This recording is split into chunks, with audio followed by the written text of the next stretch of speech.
천주교 한 신부님이 신도들하고 얘기를 나누고 있었습니다. 그때 자기 젊은 시절, 신부가 되기 전 시절 얘기를 하면서 이런 얘기를 꺼냈습니다. 나도 한때는 결혼할 뻔한 한 여자가 있었지요. 하지만 나는 신부가 되기로 결심했습니다. 그 이유는 예수님을 더 사랑했던 때문입니다. 라고 이런 말을 합니다. 모든 신도들이 그 말 듣고 다 감동을 받는데, 우린 중학생 녀석 하나가 신부님께 당돌하게 질문을 던집니다. 신부님, 그 여자가 이뻤는데도요? 하고 묻습니다.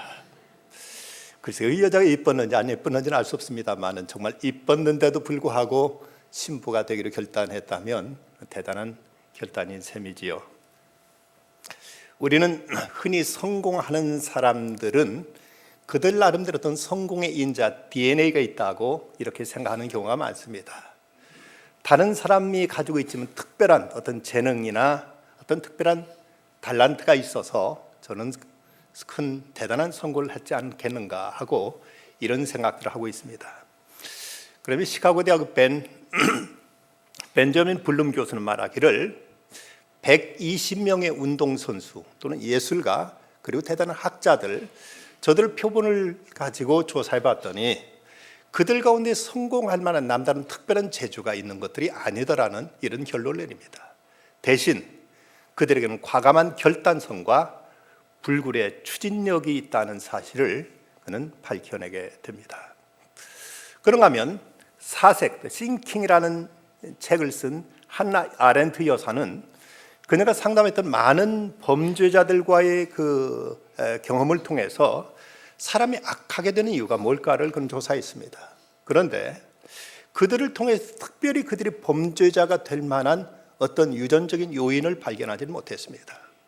대신 그들의 성향이 어떤 문제 앞에서 우유부단하거나 어떤 일에 과감한 결단을 내리지 못함으로 인해서 때로 어떤 나름대로 선에 대한 의지가 있음에도 불구하고 어떤 죄의 유혹과 충동이 다가왔을 때 이걸 과감하게 단호하게 자르지 못하고 이것을 받아들임으로 그만 범죄의 길을 걷게 되더라는 이런 발표를 한 적이 있습니다.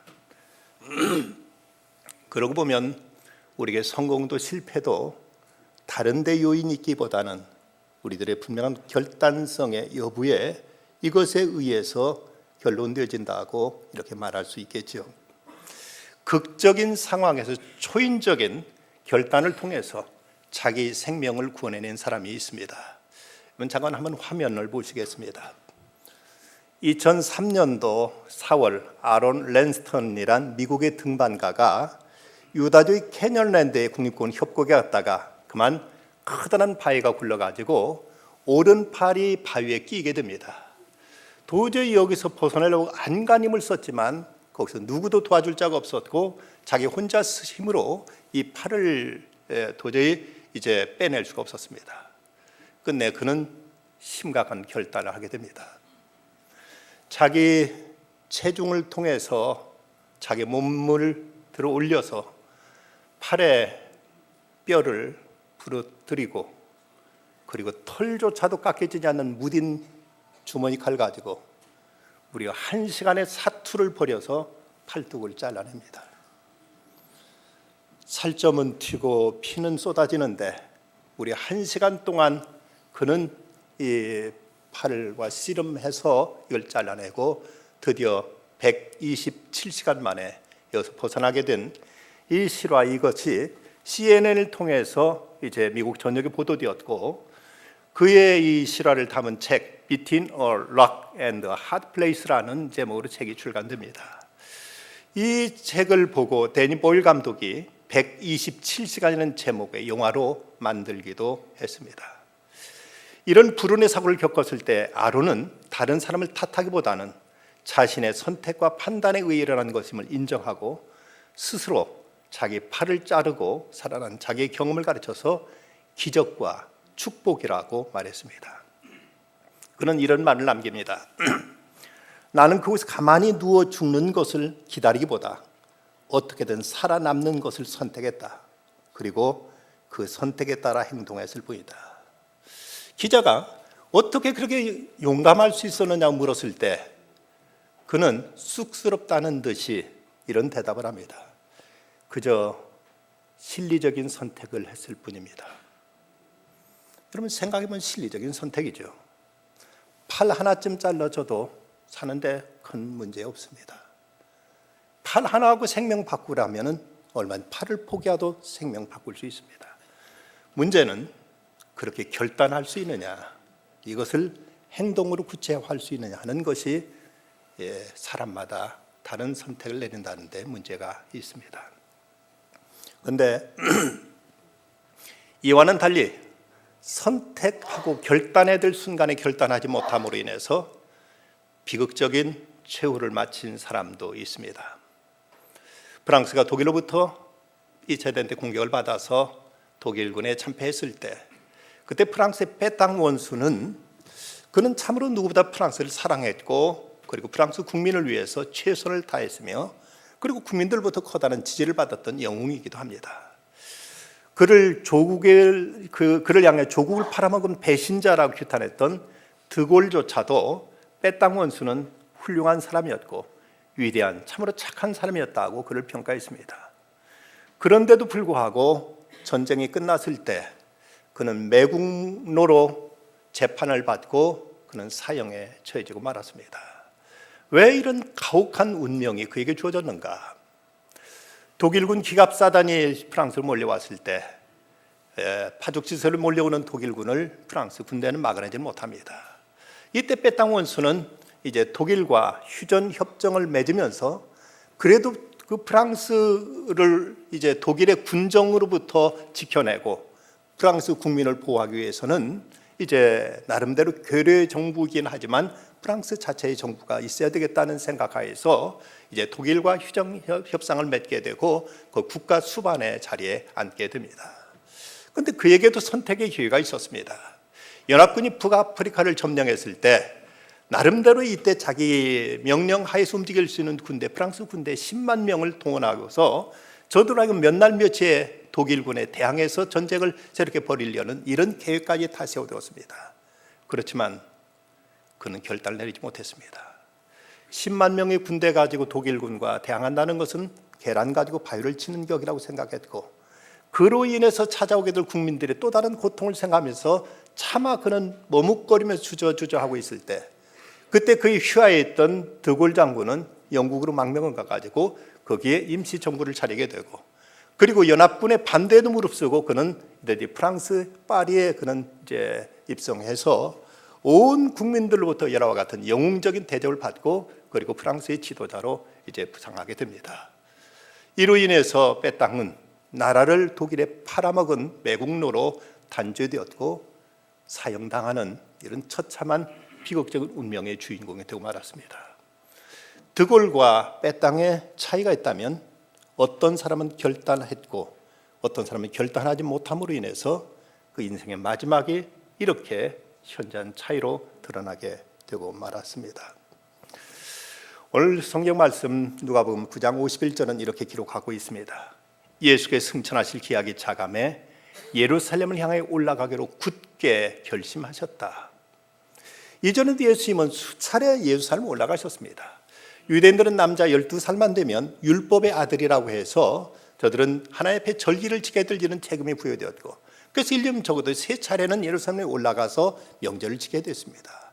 그 예수님도 수없이 예루살렘에 가셨지만 지금 이 시점에는 예루살렘에 올라가기로 굳게 결심하셨다고 성경은 기록하고 있습니다.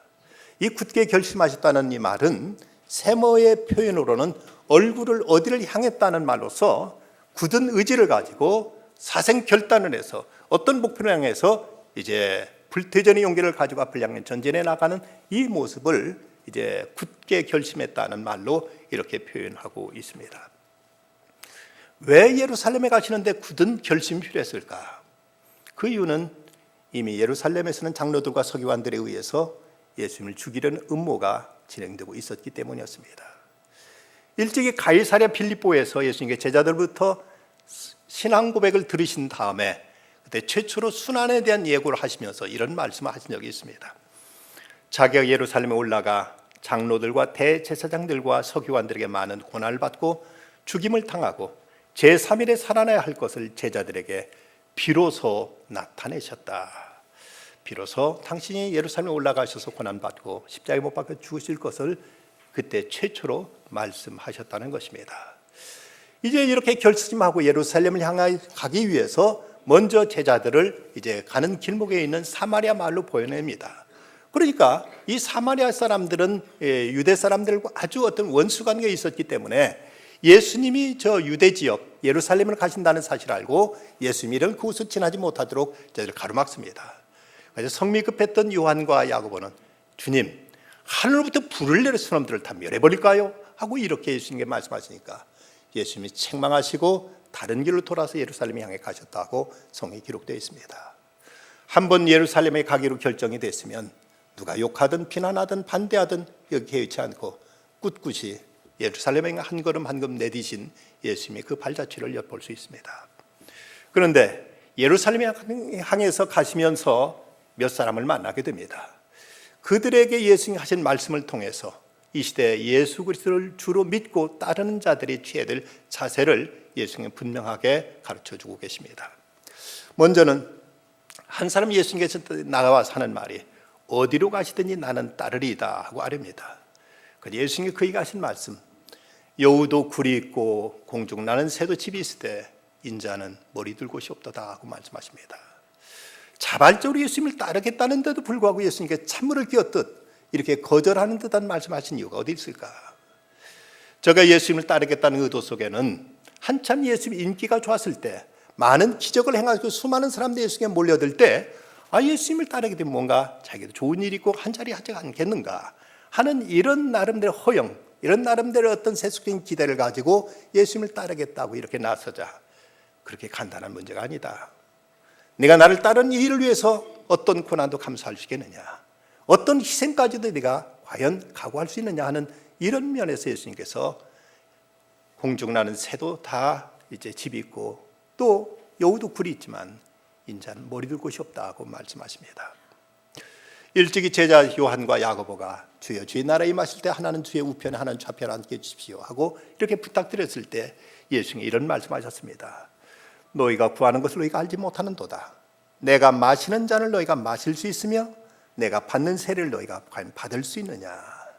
제자들은 지금 영광만 생각했고 그 주님을 따른 그 과정에 치러야 될 대가와 희생과 그 고난을 저들은 미처 생각지 않고 있었던 것입니다. 미국의 큰 약국 체인을 경영하고 있던 잭 에커드라는 사람이 그가 그리스도인이 되기로 결심했던 날 자기 회사에서 운영하고 있는 에커드 드러그 스토어를 이제 쭉 순방을 해봅니다.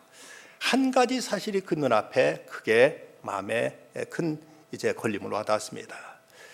이 약국마다 거기에 진열대 가운데 거기 펜트하우스라든지 또 플레이보이 같은 이런 도색 잡지들이 다 거기 널리는 모습을 보고 집에 돌아와서 그는 하나님께 기도합니다. 하나님, 제가 과연 어떻게 해야 되겠습니까? 그리스도는 이제 세상의 빛이 되고 세상의 소금이 되라고 말씀하셨는데 제가 과연 이 일을 계속해도 되겠습니까? 그는 결심하고 그 다음 날 회사에 나가서 간부들을 불러 모아놓고 이렇게 말합니다. 이제부터 우리 회사에서는 우리 회사 운영하는 모든 가게에서는 플레이보이나 펜트하우스 같은 잡지들을 다 집어치우십시오. 앞으로 회사에서는 팔지 않겠습니다. 그 이야기를 그 유명한 찰스 콜슨이 듣고 이제 에커드에게 이런 전화를 걸어옵니다. 잭, 당신이 기독교인이 되었기 때문에 그런 결정을 한 것입니까? 그때 이 잭이 대답하기를 내가 기독교인이 아니라면 왜 일 300만 달러나 되는 수입을 내가 포기해버리겠습니까? 에커드는 하나님의 말씀대로 살기로 결단하면서 미국 전역에 있는 1700개의 에커드 드래그 체인에서 도색 잡지를 모두 다 제거해버렸습니다. 신학자 보네퍼는 이런 말을 했습니다. 믿는 자들만이 순종할 것이요 순종하는 자들만이 믿게 될 것이라고. 우리가 믿는다 하면서 순종함이 없다면 아직도 우리가 믿는다는 그 사실 앞에 정직하지 못한 것입니다. 믿는다면 마땅히 우리의 모든 손실, 많은 고난과 박해에도 불구하고 우리는 순종해 나가야만 됩니다. 그래서 예수님께서는 주님을 따르겠다고 나서는 그 사람을 향해서 예수님께서 말씀하신 것, 여우도 굴이 있고 공중나는 새도 집이 있지만 인자는 머리 둘 곳이 없다. 너희들도 이런 각오할 수 있느냐고 이렇게 물으신 것입니다. 두 번째 사람이 찾아와서 나를 이제 만났을 때 예수님께서 나를 따르라고 말씀하시자 그가 하는 말이 나로 먼저 가서 내 아버지를 장사하게 허락하옵소서라고 이렇게 이제 예수님께 말씀드립니다. 그런데 또 예수님께 이번에 하신 말씀, 죽은 자들로 자기의 죽은 자들을 장사하게 하고 너는 가서 하나님 나라를 전파하라고 이렇게 또 말씀하십니다. 유대인들에게서 장사 지내는 것은, 장례 치르는 것은 율법을 공부하는 일이나 성전 예배나 유월절 제사나 할례 시행 등보다도 더 우선권을 가지고 있는 대단히 중요한 일로 이렇게 치부되어 있었는데, 그럼에도 불구하고 예수님께서는 이렇게 죽은 자를 장사하고 너는 나를 따르라고 말씀하십니다. 여기서 물론 예수님 하신 말씀의 뜻은 영적으로 죽은 자들로 육체적으로 죽은 자들을 장사 지내게 하라는 말씀으로서 세상 일은 세상 사람들에게 맡기고, 그리고 너희들은 보다 더 중요한 것, 근본적인 것, 본질적인 문제에 몰두하라는 이런 말씀을 예수님께서 이제 명하신 것입니다. 주님은 죽은 자들을 장사하게 하고 너를 날 따르라고 말씀하십니다. 우리가 모든 일을 다 할 수 있지만 그 가운데도 우선권이 있다는 것이죠. 소위 프라이어리티, 먼저 더 중요한 것을 여기에 집중하고 이것을 하지 않으면 정작 해야 될 일을 하지 못할 때가 있다는 것입니다. 인도의 독립영웅 간디는 이런 말을 합니다. 유능한 소방수는 끄지 못할 불에 물을 낭비하지 않는다. 에브럼 링컨도 이런 말을 했습니다. 늘 과격하게 언쟁을 일삼는 한 젊은이에게 이런 충고를 합니다. 뜻을 높이 세우고 결심한 사람이라면 사사로운 언쟁에 시간을 낭비하지 않는 법이네. 그런 사람일수록 자신의 성격을 더럽히고 자제력을 잃게 하는 결과를 감수하는 짓을 피하게 되는 것이지. 간디나 링컨만큼 극악한 탄압과 위기 속에 살면서도 주어진 책무를 다한 일분들을 찾아보기 어렵습니다. 그들의 지혜는 불필요한 일에 값진 시간과 에너지를 낭비하지 않았던 데 있었습니다. 그렇습니다. 우리에게 최우선적인 일, 가장 소중한 건 무엇인가? 여기 집중할 필요가 있는 것입니다. 작가 신달자 씨가 쓴 서 있는 아빠, 앉아 있는 엄마라는 이야기가 있습니다. 공무원으로 있던 아빠가 그만 어떤 일로 인해서 이제 공무원직을 내려놓을 수밖에 없었고, 그리고 야채 장사를 하게 됩니다. 엄마는 성당에서 운영하는 그 유치원에서 거의 선생님을 일했는데, 독실한 크리스찬 개신교인 아버지와 또 독실한 천주교인 어머니가 만나 결혼을 했습니다. 이제 늘 야채 장사하면서 항상 시장 바닥에서 고생하고 애쓰고 하다가 자식들 이제 공부 다 마쳤습니다. 그래서 이제는 그 일을 내려놓을 쯤 됐는데, 아버지에게 늘 한이 있었던 것은 더 공부하고 싶었는데 공부를 하지 못한 일이었습니다. 이것을 알고 그 딸들이 아버지를 독려합니다. 아버지 지금도 늦지 않았어요. 아버지 공부하고 싶은 대로 어서 공부하세요 하고 자꾸 밀어붙여서 드디어 야채 장사를 내려놓고, 그리고 이제 신학 공부에 뛰어들었습니다. 이미 50대가 넘어 60에 가까운 그 즈음에 신학 공부를 하는 결코 쉬운 문제는 아니었습니다. 그렇지만 가족들의 성원에 힘입어서 밤잠 자지 않고 이제 애써 공부한 끝에 드디어 신학 공부를 마치고, 그리고는 이제 또 다시 1년 남짓 더 공부한 끝에 드디어 전도사 고시에도 패스를 했습니다. 그리고 그들 앞에 이제 새롭게 어떤 이제 사역제가 주어져서 목사님도 계시지 않는 아주 시골 교회, 어려운 교회 가서 이 전도사님으로서 강단에서 하나님 말씀을 전하게 됐습니다. 교인들도 몇 명 되지 않고, 그리고 거기에 먼지 수북한 피아노가 한 대 있는데, 늘 누구도 그 피아노 하나 두드리는 사람 없었는데 그 피아노도 주인을 만났습니다. 바로 유치원에서 아이들 노래를 가르치던 그 어머니가 그 자리에 앉아서 이제 피아노를 치면서 예배를 돕게 되었습니다. 그때 이런 말을 합니다. 성당에서 풍금치던 당신에게 짐 자전거나 몰게 하고 채소전에서 폭삭 늘게 미안하오. 늙은 내물이 무슨 공부를 해나가겠고 있으마나 힘닿는 데까지 공부해서 꼭 전도사가 되겠소 하고 이렇게 약속한 것이 드디어 성취된 것입니다. 엄마는 그날의 감격을 이렇게 말합니다. 내 참 피아노에 떡 앉아보이 발이 굳는 것 같은 기라. 옛날에 풍금 페달 10년 넘게 밟았다 해도 시장에서 또 10년 넘게 자전거 페달 밟은 게 또 내 발 아니잖니. 그래, 한 곡을 겨우 치고 나니까 발이 부드러지대. 그제 정신 들고 내가 피아노 치고 있는 게 느껴지더라. 설교대 앞에 서 있는 너가 아빠 눈에 들어오고, 참 내한테 이런 날이 올 줄 누가 알았겠노? 참말로. 엄마는 감격스러워서 울먹이까지 합니다. 그 말을 듣는 이 딸도 코끝이 찡해집니다. 이제 그들의 새로운 인생은 시작되었습니다. 물론 시장에서 채소 장사하는 일이 전혀 잘못된 것도 아니고 나쁜 일 아니지만 평생 하고 싶은 것, 그리고 자기의 가장 귀한 것 하고 싶었다고 이렇게 소원했던 일을 늦게나마 결단하고 그 일에 뛰어든 그 부모가 딸들은 못내 자랑스러웠던 것입니다. 우리에게 최우선적인 것은 무엇일까? 우리에게 어떤 것이 내가 해야 될 남은 삶의 우리 선택인가를 생각할 것입니다. 끝으로 예수님은 목표를 분명히 하고 그 목표에 집중하고 따를 것을 또 말씀하십니다. 한 사람이 예수님께 찾아와서 주여 내가 주를 따르겠나이다마는 나로 먼저 내 가족을 작별하게 허락하소서 하고 말씀드립니다. 그런데 예수님은 손에 쟁기를 잡고 뒤를 돌아보는 자는 하나님 나라에 합당치 않다고 말씀하십니다. 이 말씀은 주전 80년경 그리스의 교훈 시인인 헤시오드의 시 가운데 나오는 격언적인 문구로서 쟁기를 가는 사람은 앞에 있는 그 목표를 바라보고 가야만 반듯하게 골이 파여지지, 쟁기질하며 자꾸 뒤를 돌아다 보면 쟁기 그 골이 제대로 반듯하게 타질 리 없다는 이런 이제 교훈의 경고입니다. 우리가 때로는 어떤 선한 일을 하겠다고 결심해 놓고도 우리가 바라보는 시각이 흐트러지고 우리가 목표가 분명하지 않게 될 때 우리는 그 일을 끝내 이루지 못하고 그대로 중도에 포기하게 되는 경우들도 많이 있습니다. 이제 우리에게 있어서 목표점은 과연 무엇인가? 여기에 분명히 이런저런 여러 가지 걸림도 있고 우리를 이제 우리 눈의 시야를 흐리게 하는 것들이 있지만, 이런 것에 신경 쓰다 보면 그 어떤 것도 이룰 수 없기에 앞에 있는 표대와 그 목표를 향해서 우리는 이제 좌고 우면에 하지 말고 오직 앞만 향해서 바라보고 나가야 될 것을 말씀하십니다. 영국의 석학인 유명한 C.S. 루이스가 쓴 악마의 편지, The Screwtape Letter를 보면 여기 악마가 어떻게 사람들을 이제 유혹하고 타락시키는가를 잘 이제 설명해 준 이런 얘기가 있습니다.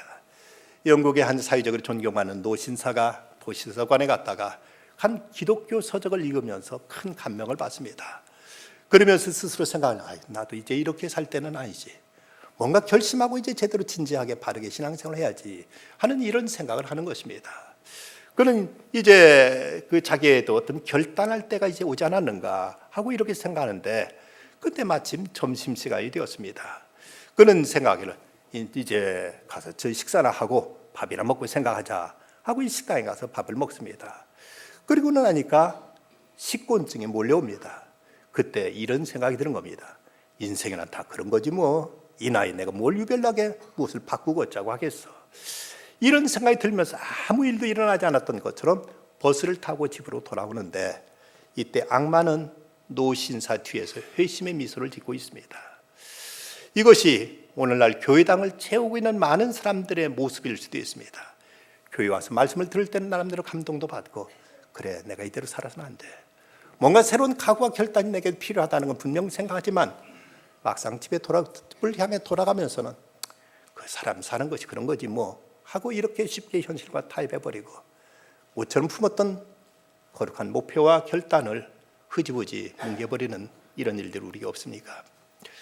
우리가 쉽게 나약해지고 흔들린 까닭은 무엇보다 결단이 없기 때문입니다. 각오나 결단 없이 쉽게 믿으려 하기에 작은 어려움에도 우리는 흔들리는 것입니다. 뜻을 세우는 것이 결단이라면, 그렇다면 믿음에도 분명한 뜻은 서야만 합니다.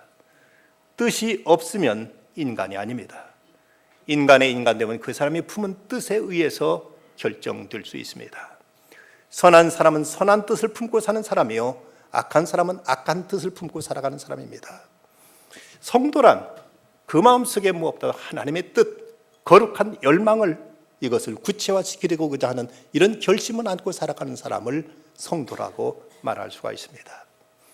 프랑스 위대한 화가 밀레는 원래 누드화를 그리던 삼류 화가였습니다. 제법 그의 그림은 사람들에게 인기가 있었고 그가 그리는 누드를 보고 많은 사람들이 흥미를 돋기도 했습니다. 어느 날 이제 그림 전시를 하는데 젊은이들이 와가지고 그 밀레가 그린 그 그림을 보면서 음담패설을 늘어놓습니다. 그 모습을 보면서 그는 큰 충격을 받았습니다. 그는 당장 경제적인 어려움을 겪더라도 인간의 심성을 밝게 해주는 깨끗한 그림을 그리기로 마음먹습니다. 그리고 그 자기 생각을 자기 아내에게 털어놓습니다. 여보, 이제 그런 누드화 같은 그런 춘화는 실정이 났어. 비록 불편과 굶주림이 따르더라도 깨끗한 그림을 그리고 싶소. 아내는 그 남편의 말에 큰 용기와 격려를 보냅니다. 이날부터 밀레는 그날부터 아름다운 전원 풍경과 소박하게 살아가는 농부들의 모습을 화폭에 담습니다. 이때 그래서 나온 그림이 그 유명한 만종. 근데 우리말로 만종이라고 되어 있습니다만은 원래 이 말은 안젤루스라고 해서 기도라는 제목의 그림입니다.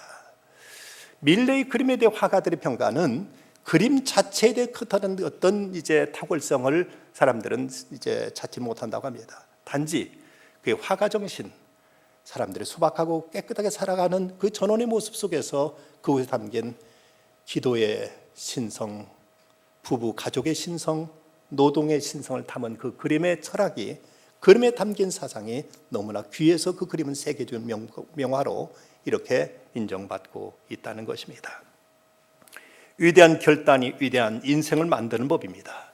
그렇다면 오늘 우리는 어떤 결단을 하고 있습니까? 성사학자 조지 스미스는 말합니다. 하나님과 인간 사이가 파괴되는 것은 악마가 심한 신을 주기 때문이 아니다. 사람들이 하늘의 소명을 향해 달려가는 걸음을 늦추기 때문이다. 사람이 소명을 향해 곧장 가지 않고 도중에 무엇인가 끌려 쉬어가려고 할 때, 그때가 바로 사탄이 그에게 손을 쓰는 바로 그 시각이라고 이렇게 말했습니다. 우리가 예수 그리스도와 함께 고난을 받으면 그분과 함께 영광도 누리게 될 것입니다.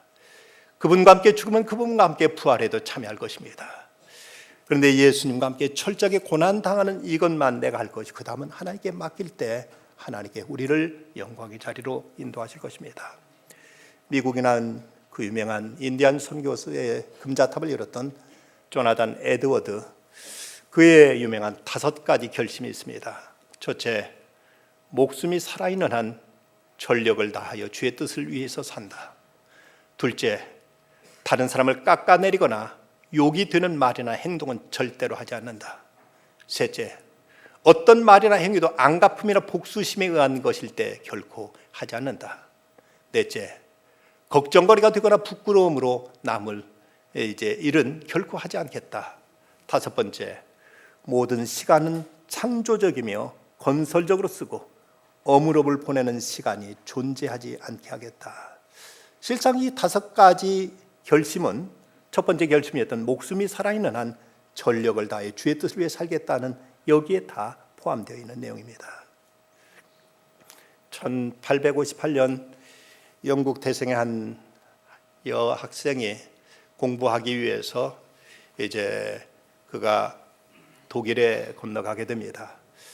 당시 22살이었던 이 여학생은 목사의 딸로서 그저 명목상의 기독교인이었을 뿐입니다. 그 여학생은 신앙생활을 등한히 한 채 단지 자기에게 주어진 유학생으로서의 학업에만 충실하다가 그만 병이 들었습니다. 몸이 성치 못할 때 친구 집에 방문했다가 친구 그 집의 현관에 있는 렘브란트가 그린 그림, 빌라도의 법정에서 가시면령을 쓰고 채찍 맞고 고난받으시며 모욕과 침뱉음 당하고 있는 예수의 모습이 그려져 있는 그 그림 앞에 섰습니다. 그 그림은 살아 움직이는 듯 그녀를 그림 가까이로 끌어당겼습니다. 그녀 몸이 얼어붙는 듯 그 자리에 그 그림 앞에 섰습니다. 그 그림 아래에 써있는 그 글귀가 그를 완전히 사로잡았습니다. 거기에 이런 글귀가 써 있었습니다. 나 너를 위해 이렇게 고난을 받았는데 너는 나를 위해 무엇을 주느냐? 너는 나를 위하여 무엇을 주느냐? 이 글을 본 이 여자는 흐르는 눈물을 주체할 수 없었습니다. 내가 주님을 잊고 나를 희생하시고 고난받으신 그리스도를 망각하고 살았구나. 주님, 이것이 사실이라면 내가 주님을 위해 드리지 못할 것은 아무것도 없습니다. 그날 집으로 돌아와서 그 그림에서 받았던 감동과 자기 결심을 찬송시로 기록합니다. 유명한 찬송가 311장. 내 너를 위하여 몸버려 피 흘려 내 죄를 속하여 살 길을 주었다. 너 위에 내 몸을 주건만 너 무엇 주느냐? 너 위에 몸을 주건만 날 위해 무엇 주느냐? 예수님은 지금 인류를 구원하시기 위해서 갖은 고난이 기다리고 있는 예루살렘을 향하여 묵묵히 걸어가고 계시는데 우리는 지금 어디를 향해서 걷고 있습니까? 랍비 힐렐은 말했습니다. 만일 내가 일을 하지 아니한다면 누가 일을 할 것인가? 말 지금 하지 않는다면 언제 할 것인가? 말 나 자신만 위해서 일을 한다면 내 존재는 어떤 것인가? 오늘 잠언서 말씀, 내 눈을 바라보며 내 눈꺼풀은 내 앞을 곧게 살펴 내 발이 행할 길을 평탄하게 하며 내 모든 길을 든든히 하라. 좌로나 우로나 치우치지 말고 내 발을 악에서 떠나게 하라. 우리가 나가게 될 저 영원한 새 예루살렘을 바라보고 좌로도 우로도 치우치지 말고 오늘의 선택, 오늘의 결단 바르게 하면서 그 뜻 가운데 정직하게 하루하루 살아가는 가운데 그리스도와 함께 십자가에도 참여하여 그리스도와 함께 영광에도 동참할 수 있는 모든 성도들이 다 되시기를 간절히 기원합니다. 기도하시겠습니다. 걸어가신 주님, 주께서 걸어가시던 그 길이 결코 쉬운 길, 편안한 길 아니었지만 굳게 결심하고 끝까지 걸어가셨기에 저희는 이 구원과 이 하늘의 은총이 저에게 허락되었습니다. 저희들 세상에서 머뭇거리며 방황할 때 주님 걸어가신 그 길을 바로 보게 하여 주시고 저희도 오늘의 합당한 결단을 하게 하셔서 주께 부르신 그 부름을 향하여 한 걸음 한 걸음 앞을 향해 걸어나가는 저희들 되게 해 주시옵소서. 주님을 따름이 무엇을 의미하는지를 바로 알게 하여 주시고 그토록 이 세상을 밝게 하시고 새롭게 하시고 구원하고자 원하셨던 주님의 그 귀하신 뜻 헤아려 그 뜻 앞에 날마다 신실하게 살아가는 주의 사람들로 성별하여 주시옵소서. 예수님의 이름으로 기도드리옵나이다. 아멘.